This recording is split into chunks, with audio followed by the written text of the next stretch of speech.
So just when you thought tensions on the Korean peninsula might cool off, boom, North Korea slams the door shut. In a fiery statement, Kim Yo-jong, the powerful sister of North Korean leader Kim Jong-un, declared that Pyongyang has no interest in any kind of dialogue with South Korea. This bold rejection comes as South Korea's new left-leaning president, Lee Jae-myung, makes efforts to reopen communication lines and stabilize relations. From halting propaganda loudspeakers to proposing diplomatic gestures, Seoul's latest initiatives are being outright dismissed. The message from Pyongyang is crystal clear. They're not buying it, and they're not talking. President Lee Jae-myung, who took office just last month following the removal of former President Yoon Suk-yeol, has been vocal about his desire to mend ties with the North. Representing South Korea's Democratic Party, Lee has taken a more conciliatory tone, in contrast to the hawkish policies of his conservative predecessor. One of Lee's early steps was ending the controversial loudspeaker broadcasts near the inter-Korean border, a move seen as symbolic of de-escalation. But Kim Yo-jong responded sharply, calling the gesture reversible and a turning back of what they should not have done in the first place. Clearly, goodwill alone isn't cutting it for Pyongyang. In her statement, released via state-run media, Kim Yo-jong didn't hold back. She accused the Lee administration of spinning a daydream and relying too much on its alliance with the United States. According to her, Seoul's current path is no different from the one taken by the previous conservative government. She even criticized South Korea's support for the idea of inviting Kim Jong-un to the Asia-Pacific Economic Cooperation Summit later this year, calling it a miscalculation. She warned that expecting change through sentimental words would be a serious mistake. It's the latest in a series of harsh messages that reflect how deep the mistrust between the two Koreas really run. The timing of this rejection is also significant. Just weeks ago, South Korea repatriated 6 North Koreans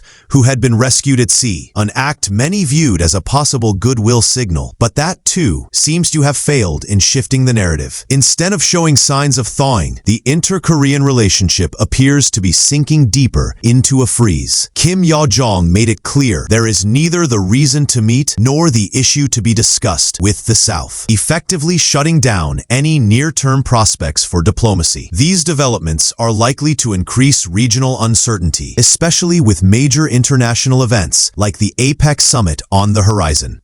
This hardline stance from North Korea raises critical questions about future diplomacy in East Asia.